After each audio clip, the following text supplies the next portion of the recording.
Hello friends and welcome to another day of Crochet and Crime. My name is Hazy Baby.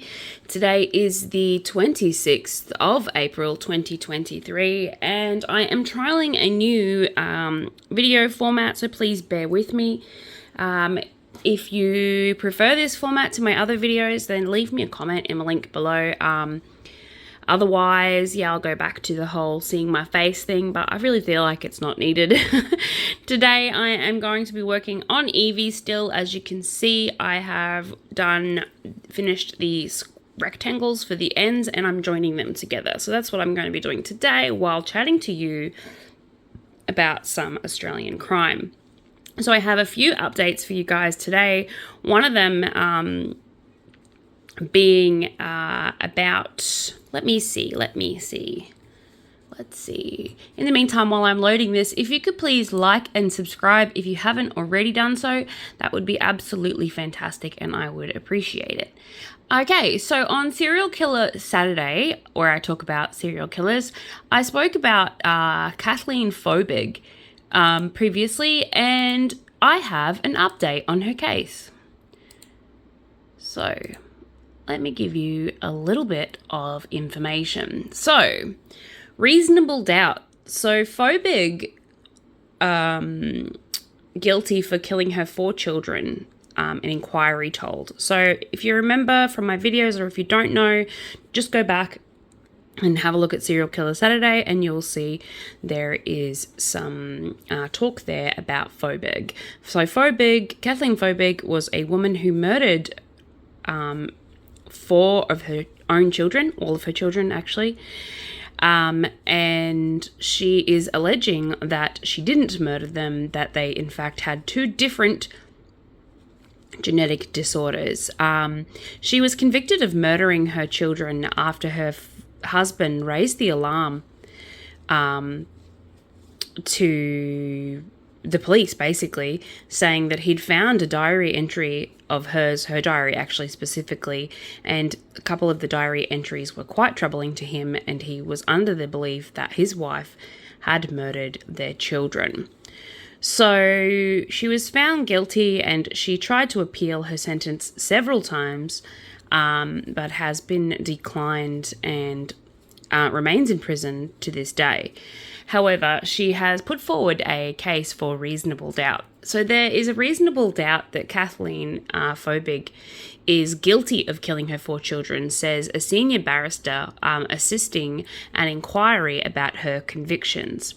Now, this wouldn't be the first time in Australia that we've been wrong about murdering mothers. The dingo ate my baby story, if anyone remembers that one. If you don't, leave a comment below and I will talk about that one on Saturday. It's not really a serial killer case, but it is a case about, child murder, basically. And it's an interesting case, but it was recently found that the dingo did not eat her baby. Did eat her baby, and she was innocent. So, we've got to give benefit of the doubt. And if there is doubt, then we have to, investigate all aspects of that doubt. We have been wrong before. Courts have been wrong before. I just feel like it's a lot of coincidences that 4 of her children have died. So, there's been an inquiry into her convictions, like I was saying earlier. On the whole, the body of the evidence before this inquiry, there is reasonable doubt as Miss Fobig's guilt. Sophie Cannon, Senior Constable, said, summarising her closing submission on Wednesday. Oh, Senior Counsel, sorry, not Constable. So the former New South Wales Police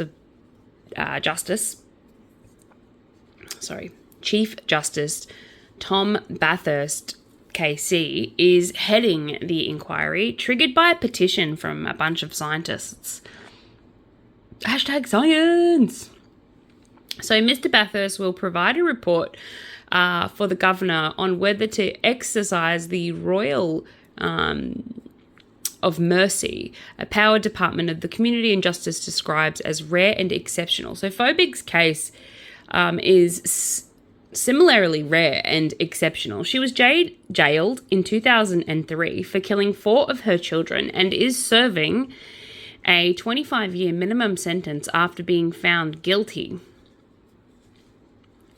of 3 counts of murder and 1 count of manslaughter. She was jailed, like I said, in 2003, and Ms. Cannon said that the case against Fobig remains mostly circumstantial, which is true. There's a lot of circumstantial evidence in there. Yeah, but it leaves a lot to be said about coincidental evidence. Like I said, she was convicted. So Fobig has maintained her innocence over her 4 babies, Lara, Sarah, Caleb, and Patrick, who died from natural causes between 1989 and 1999. So Fobig and her 2 daughters were later found to carry a rare genetic variant, casting doubt on the convictions and triggering an inquiry. So the daughters and herself have a rare genetic condition, which, left untreated, will cause death. So, yeah, the scientists claim that this condition is called CALM2-G114R, which is a genetic variant impacting the calcium-binding protein identified in Fobig and her 2 daughters, which is the beginning of the reasonable doubt case. And I can sort of agree with them there that makes sense for the daughters. But my question is, what about the sons? Because she had 2 daughters, yes, but she also had 2 sons. So Sarah's and Laura's death were, according to cardiology and genetic experts, the myocarditis and inflammation of the heart was possibly responsible for Laura's death, and persuasive expert evidence submitted by Patrick that Patrick may have died from an underlying neurological disorder. So Patrick actually stopped breathing. His father was able to bring him back to life, and then he continued to have seizures and subsequently succumbed to his seizures and died, which is the reason why that one, I think, was manslaughter or something along those lines. I don't know.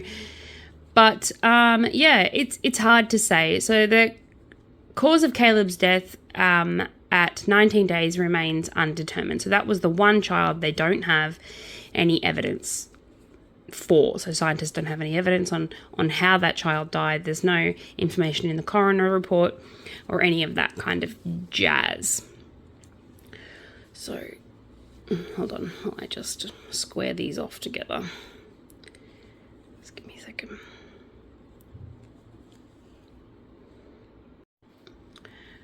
So according to her lawyers, this casts doubt on Miss Fobig's expression of guilt and responsibility for the deaths of her children in her diary and journal entries is in a very different light. Now, the reason they say this is because that was what alerted her husband to become concerned that his wife had murdered the children. She says she felt some sort of maternal guilt about her inability to keep her children alive, and therefore that's why she wrote that she, luckily for her, one of her daughters had lasted longer than the others, which, to me is the suspicious part. But if you take out somebody's personal diary entries and hold them up to a light, I guarantee that the majority of us would have some explaining to do. So yeah, that's the only part, and like I said, it's the part where they don't really know why or how, or it's just a lot of coincidence, and I feel like that's why a lot of people, like myself, are finding it difficult to understand her assertions that she's innocent. I don't know. I feel like when it comes to children, maybe I'm a little less lenient. Maybe it's that fool me once, shame on you, fool me twice, shame on me kind of thing. And for all 4 of her children to have died, and then the scientists have come up with a convenient excuse or reason for the deaths of 2 of these children, 3 of these children, but not the 4th one. I don't know. And I kind of feel like the dad would know, you know, like your partner would know. That's the person you share everything with, and they would have their suspicions. So, and he thinks she's guilty. So, I don't know. Could be grief. He could be also upset by the fact that, you know, every single child he's had has died. And she would have to be the most unluckiest woman in the world, is all I am saying. But, you know, there is such unluck, I suppose. There is people who are just that unlucky. So other submissions to the inquiry argued that there were compelling reasons to continue treating the entries as admissions of guilt, but overall the evidence undermined the probable value of the journal entries, tending to render them as neutral rather than admission of guilt. So a maternal admission of guilt rather than an actual admission of agency and guilt, if you will. So does that mean that we ignore the fact that a jury and evidence has previously found Faubourg guilty? Mr. Bathurst asked. And I kind of think no, it shouldn't. The submission differed from counsel assisting, however, contained some common grounds of reading the new evidence, and therefore that's the grounds of their asking for an appeal and for a reopening of the case. So hopefully we'll have some more information as the time goes on, whether she gets that appeal or whether she doesn't. But either way, we shall see, I suppose. We shall see as time comes. As time goes by so slowly, and time can do so much. And hopefully, if she is innocent, we get her out of prison, because, you know, I would hate for an innocent person to be in prison. She's already suffered enough. If she's innocent, she's suffered the loss of all of her children, and now imprisonment and everyone thinking she's a monster. So I hope that we find out sooner rather than later if she actually did murder her children. But yeah. Okay, moving right along. This next one is a really short one. It's just an update and therefore quite short. I have lost my crochet hook. Never mind, I have found it. This is my favorite crochet hook. It is a Clover crochet hook, and I am not sponsored by Clover, but it is my favorite. Anyone else who crochets out there will probably agree with me. I have a tendency to chew the end of it though, so it's getting kind of ratty. It's my favorite size as well. They're quite expensive, and therefore I use it to death. I really wish I had some more of these, but it's one of those things that just has to wait until it's completely dead and completely fallen apart. It's a felon now. It's because I've got felons in my mind. All right, moving on. So a man has been rushed to hospital after allegedly being stabbed in the chest with a kitchen knife. So emergency services were called to a property in North Sydney just before 3 p.m. yesterday, and they found a man aged in his 40s who'd been stabbed about 7 times. So someone stabbed him, and they repeatedly stabbed him. He's been taken to the Royal North Shore Hospital in a serious condition, and the crime scene has been established and an investigation is underway, and that is all the information I have on that one. So like I said, that one was super short, not sweet, but super short. So hopefully this poor stabbed man, we find out why he was stabbed and who stabbed him. So yes. Like I said, if you haven't already liked and subscribed, please do. I need to get these numbers up so I can continue to crochet and talk about crime. So please support a fellow Australian. If you're not Australian, please support an Aussie. I'm cute, I promise. Go look at my other videos. I have red hair and everything. Okay, so moving right along, let's get to the next story.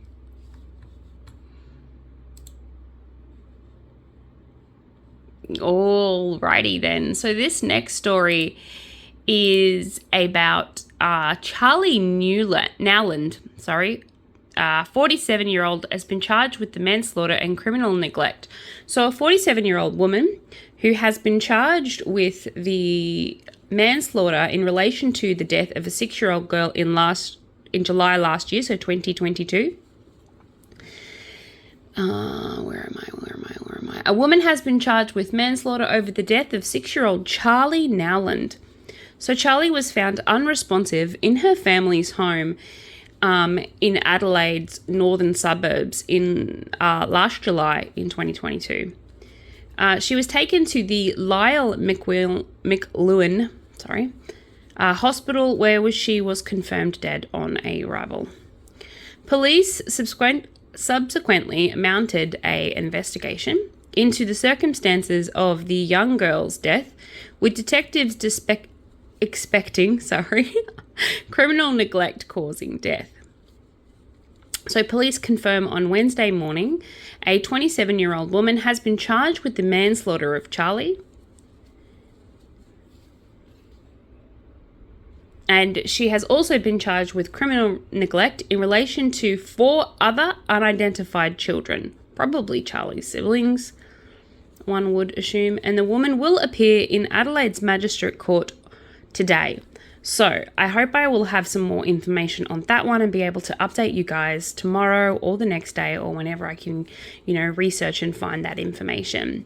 And yeah, because the death of a child is always something tragic, but the death of a child due to neglect is 100% preventable, and absolutely devastating. Okay, so let's move on to the next story. Okay, so this next story has some sexual content, especially in regards to children. So if you are sensitive to that kind of content, I urge you to scroll on or fast forward just through this little wee bit and then come back. Or maybe mute me for a little bit, couple minutes. Continue to watch me crochet if that's what you're here for. But yeah, a Perth man has been slapped with 40, yes, you heard that correct, 40, not 14, even though that's pretty bad, 40 child sexual charges on top of other offences. So not just child sexual charges, other offences as well. So a man has been hit with an additional 40 charges of historical child sexual offences, including allegations that he filmed children outside of a school. So, a Perth man will face court today, Wednesday, in relation to a dozen historical child sexual offences he has been charged with. So, yeah. Detectives charged a 48-year-old man with 40 additional charges as part of their continued investigation into the historical sex offences against a child under his care. So police seized several electronic items as part of their investigation and alleged to contain the exploitation of children media. So media and material that depicts the exploitation of children that he obviously had been distributing to others, and must be included in the 40 charges that he has been charged with today. So we shall have some more information hopefully on that a little bit later. Like I said, some of these stories are breaking news, and so therefore I've only got a little bits of information on them. I got a little bit more about this guy, and then, like I said, hopefully we'll get some more. So the Mount Nazram man is alleged to have indecently filmed children in public places, including outside several schools in Perth metropolitan area. He was charged with 1 count of possession of child exploitation material, 12 counts of indecently recording children aged under 16, and 27 counts of an indecent act in public. So, well done, douche canoe. I really hope you get done for all of these. And thank you for providing us with the evidence of your disgustingness. So it should be an easy conviction, no doubt. So police allege the man indecently and sexually assaulted a girl between 2016 and 2018, who was 14 years old at the time of his first offence. At the time of the alleged incidences, the man was a qualified, wait for it, mental health nurse who worked with children and adolescent mental health services in regional WA. This person was allowed to work with children. I really feel like we don't vet people enough. We really don't. And I am paranoid as it is. And these cases like this just make me even more paranoid. His behaviour is believed to have been in predatory in nature. And a lot of people said that they didn't really like the guy. And he prepared the child or young person for sexual activity at a later time. So he did lots of grooming. Yay. The investigation is ongoing, and detectives urge anyone with information relating to this matter or any similar incidences, not just from this guy, but anyone else, to call Crime Stoppers on 1-800-333-000 or report it online if you want to do it anonymously through www.crimestopperswa.com.au.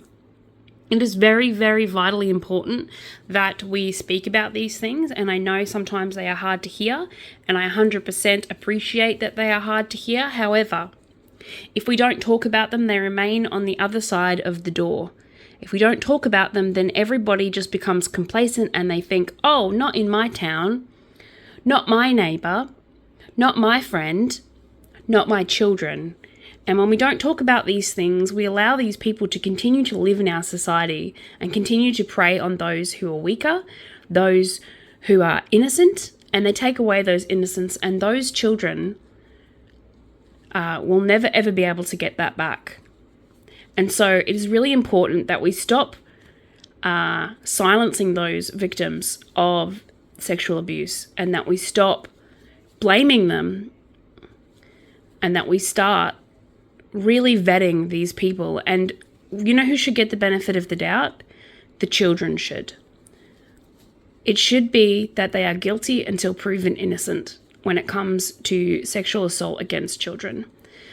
You can at me and you can be mad at me all you like, but the thing is that this is my belief system. I believe this, and I believe it with all my heart, that we should, as a nation and as like a civilized world, seriously vet people and look into their motivations behind wanting to help disabled children, wanting to help mentally ill children, and wanting to help vulnerable children or vulnerable people.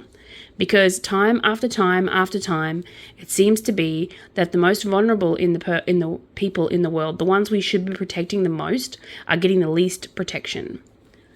Anyway, like I said, it's kind of high up here on my high horse, and I like it. I like the view. So, actually, I don't like the view. I really wish people would just do better. Just be better. I don't understand it. Anyway, I never will. But like I said, if you like this content and you like me talking about it, I talked about it yesterday, about memory and truth and trauma. If it's something that you would be interested in listening to me talk about, then I'm more than happy to talk about it, and I might even start a podcast. Just leave a comment below and let me know what you think. Alrighty, let's move on from this story and going to another story for today. Hopefully nothing to do with the sexual assault of children. Nope, it does. It does have something to do with the sexual abuse of children. I am so sorry, but I thought let's just get this over and done with and out of the way. So child sex abuse convictions overturned for a math teacher. So a math teacher was jailed for sexually abusing two border school students for more than 50 years ago, has had his convictions overturned. So a maths teacher jailed for sexually abusing two boarding students at a rural school will now face a new trial after his successful appeal. Don't you love it when they have more rights than the actual children did? It's fantastic. So Leonard Gradner was sentenced to... We all know what to do if someone, hold on a particularly second. a child, is in... I have no idea what ghost just turned on my microphone, but apparently a ghost turned on my microphone, or my elbow, or some sort of actual slippage of Evie turned on my microphone again, and you were just listening to the ad that was playing in the background of My last little stint of things. So where was I? Okay, so he was sentenced to 16 years behind bars on the 1st of June in 2021 after a judge determined that he had sexually abused two boys at a school in Armidale in northern New South Wales. Super sad. The trial was a historical sexual abuse trial, because the alleged sexual abuse now, I suppose, took place between 1964 and 1968, when the now 85-year-old was working as a math teacher at a boarding school, where he also lived. During the time, the court was told that he maintained an illegal sexual relationship with a 12-year-old student for 3 years. 3 years. And he got an appeal? Jesus.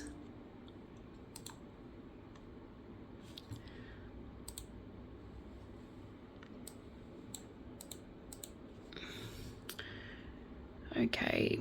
What to do if someone, particularly a child, is in immediate danger?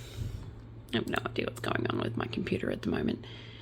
Okay, so during the trial, the judge, the boarding school student testified that Gardner regularly had sex with him and committed indecent sexual acts on him or to him. The court also heard from another former student who gave evidence that the maths teacher had raped him during a tutoring session. Mr. Gardner told the trial that he had never ever touched either boy or tortured them in maths. Tutored them in maths, Haley. Dyslexic brain just read that as tortured. Of course it did. He reckons he never tutored them in maths. So he reckons he wasn't even there. He pled not guilty to 6 charges of having sexual intercourse with 2 students and committing indecent acts upon them.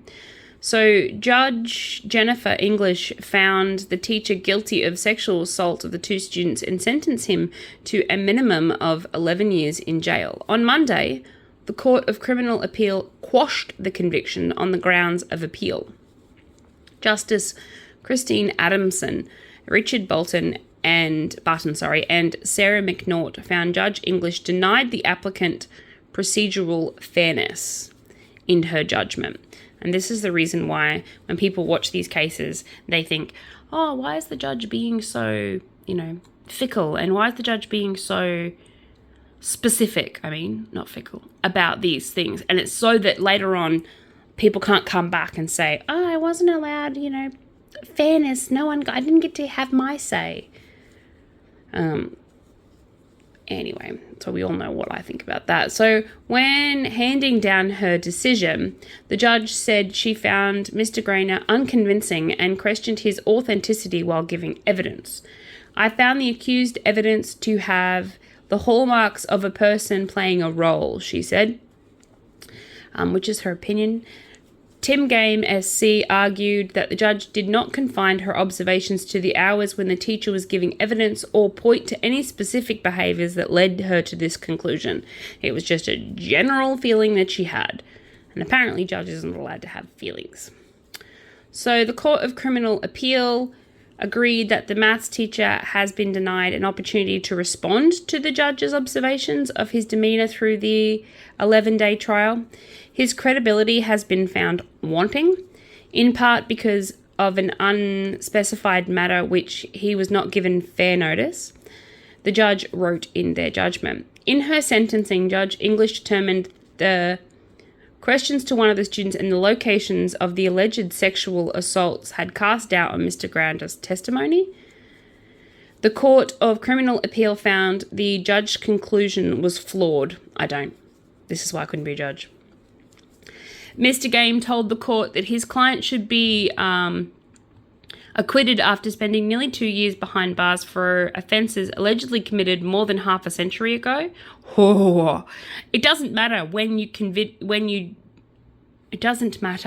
raped a child. You should still be held accountable for said rape.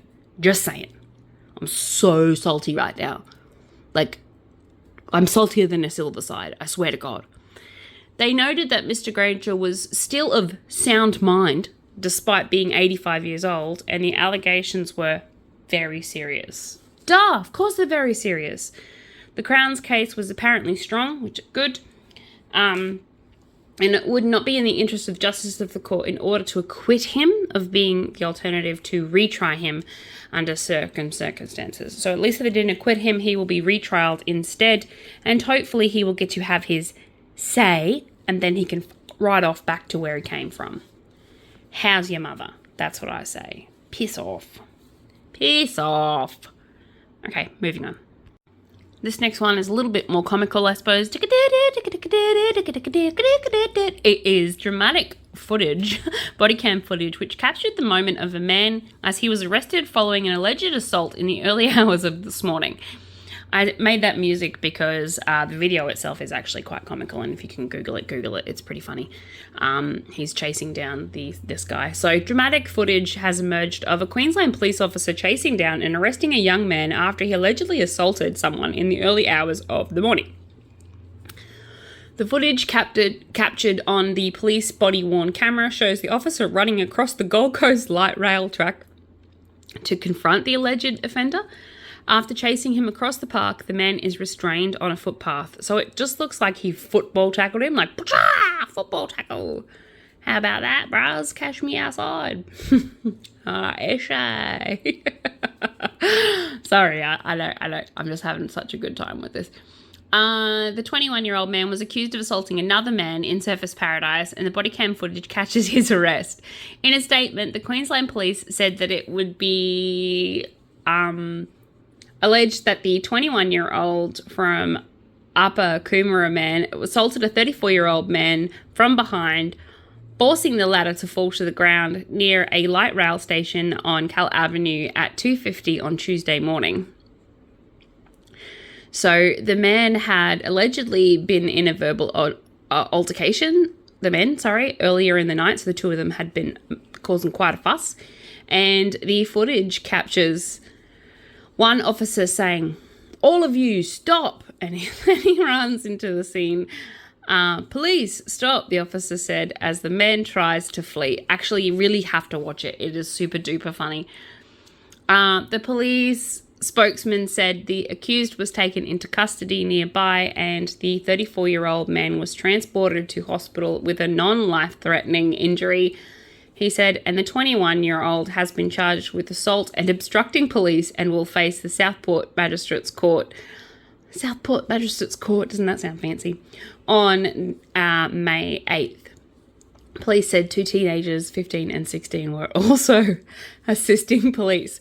So 15 and 16-year-old also chased this dude, so it's absolutely bloody hilarious. So if you get a chance to have a good gander at that, head on over to the 9 News website and click on the one that says dramatic moment, man accused of assaulting 34-year-old cornered after a wildfoot police chase, and it's absolutely hilarious. It's worth a good look at. It's worth a good look at. Okay, so this next one is a WA man who will be extradited to New South Wales after a string of alleged attacks on women. So a man is facing extradition interstate extradition, after 2 separate incidences in which women were allegedly followed and physically and sexually assaulted. So again, obviously this story is going to have depictions of sexual assault, or at least a discussion about sexual assault. So if you are sensitive to that, please, like I said, move on. I don't like to talk about these very much, but unfortunately our world is filled to the brim of the exploitation of children and women. So unfortunately, that's what I have to report on. So that's what I'm going to be talking about. It's sad but true. Crime is mostly assault. It is bullshit. Alrighty, so moving right along, let me tell you guys about this. So, a Western Australian man is facing extradition following an investigation into horrific separate assaults against teenage women. So, on the 14th of April, a 19-year-old woman was walking down Burke Street in Goulburn, at around 195 kilometres south of Sydney. For those of you who don't know, that's where Goulburn is. And she was approached by an unknown man. Absolutely petrifying, terrifying, terrifying, terrifying moment. Da-da. Sorry, I just have to make sure these are nice and lined up, otherwise we end up with very uneven. And for those of you who are here for how to join a square, if you push, see these two little V's? You go through the tops of those. Pick up a stitch. Oops. Through tops. Pick up a stitch. And then connect it.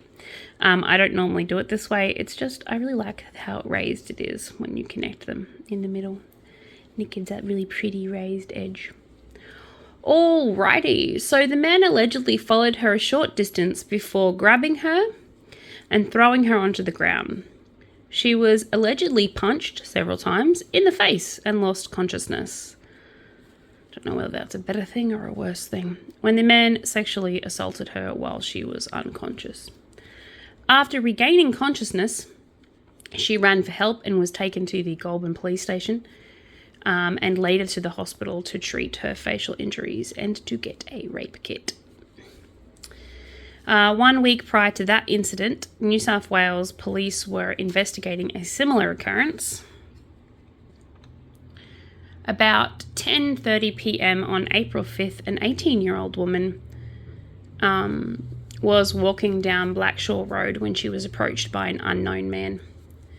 The man allegedly punched her in the face before she fell to the ground, and he continued to assault her. She was able to break free, though, and run for help.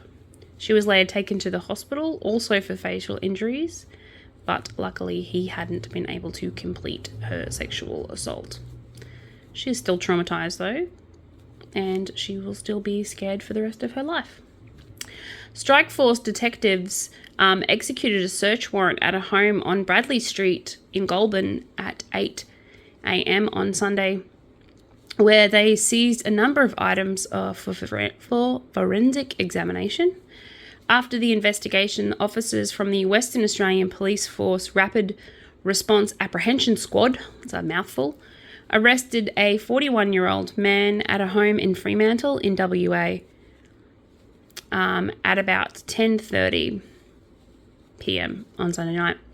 The man was taken to Perth Watch House to await his first court appearance. Sex Crimes Squad detectives from New South Wales will travel to WA to apply for the man's extradition.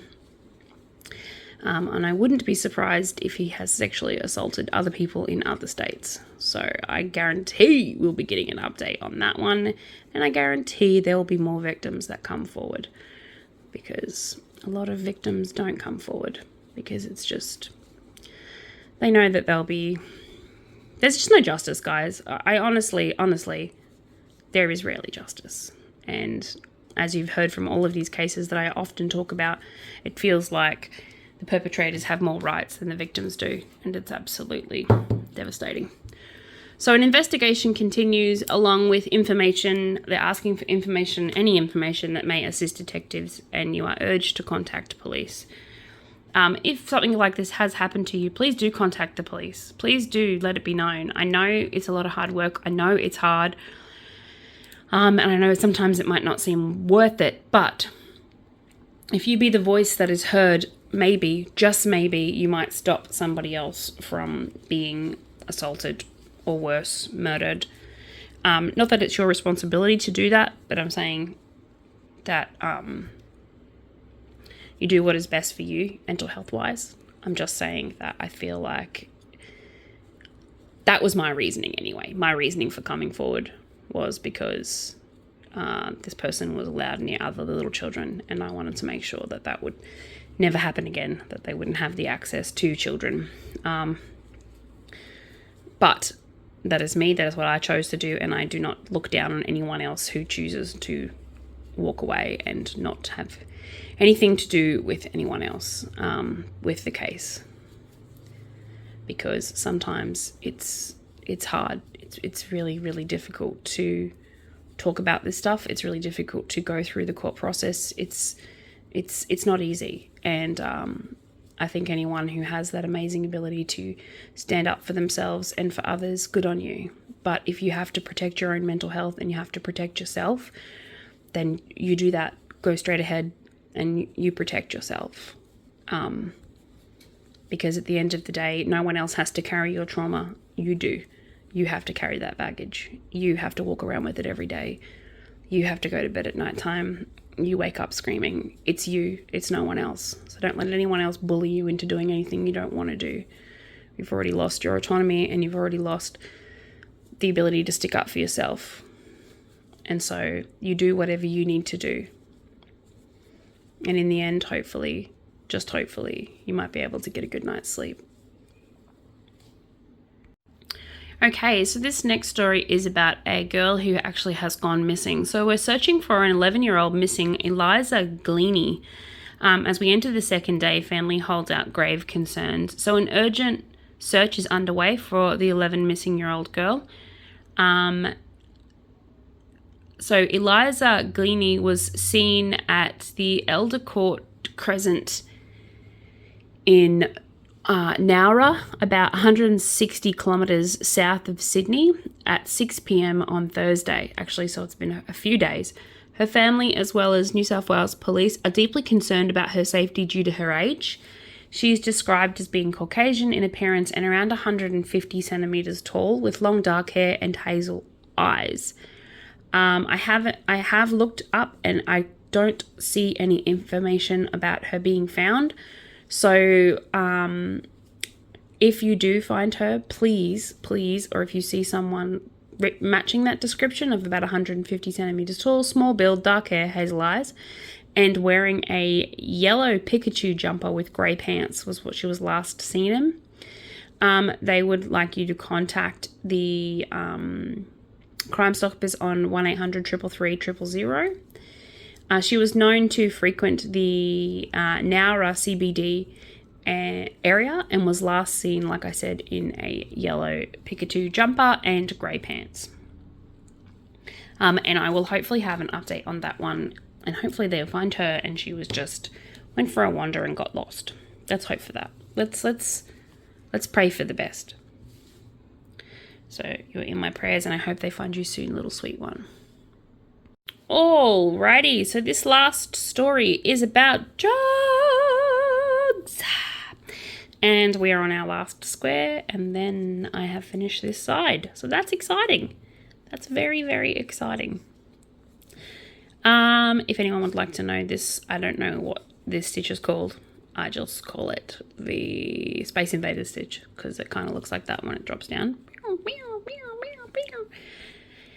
And you're welcome. So, shock reason for legal secretary carrying 3 suitcases. Yes, you heard that correctly, friends. 3 suitcases worth of drugs on a plane. So, a legal secretary broke down in court after carrying 3 suitcases worth of drugs on a Brisbane-bound plane.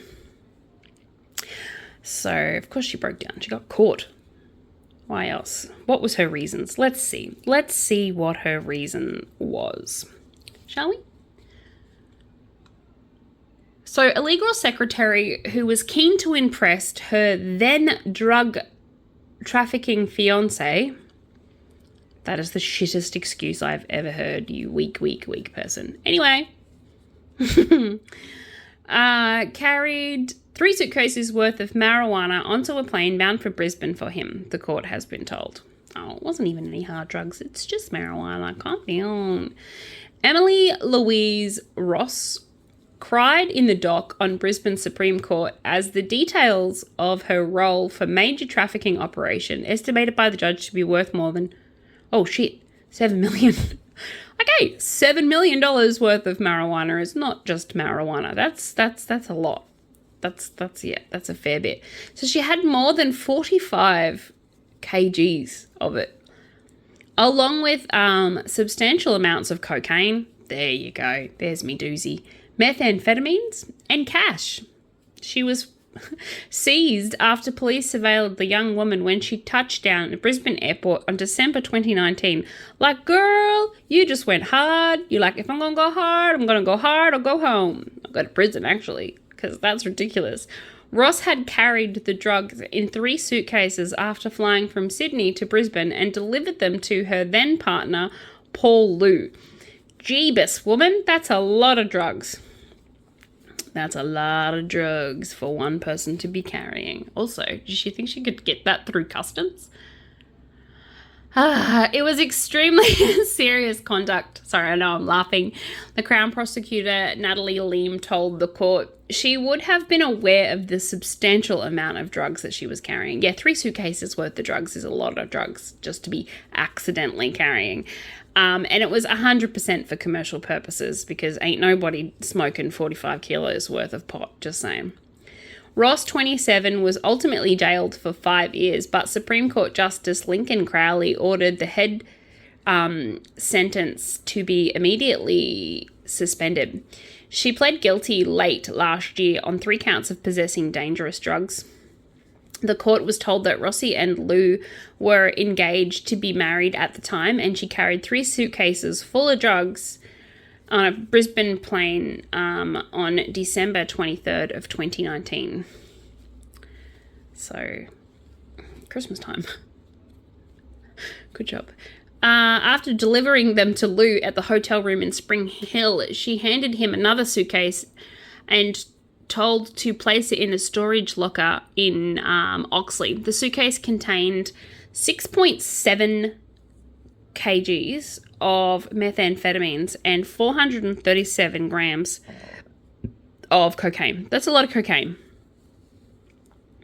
That's a spicy meatball. That's a lot of cocaine, guys.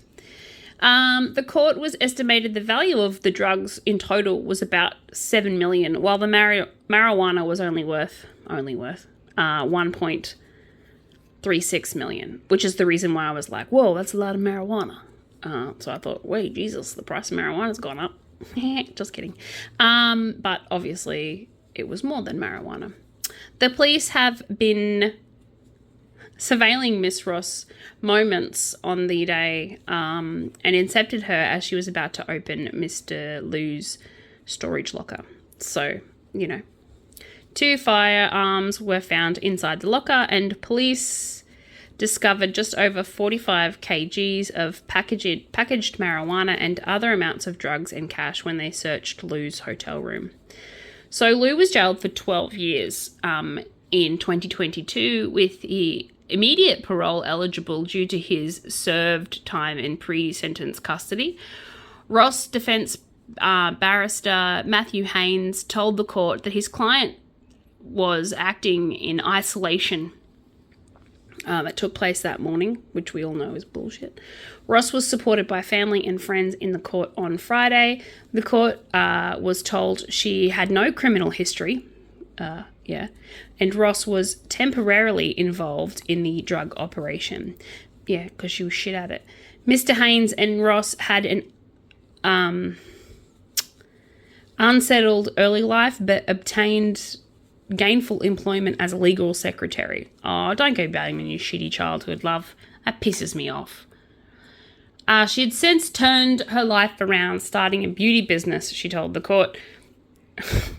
Who cares? I don't. I surely don't. Mr. Haynes said a character reference spoke for Ross being isolated and alone and separated from her family and friends, and therefore easily manipulated. Oh, she's going with the poor me routine.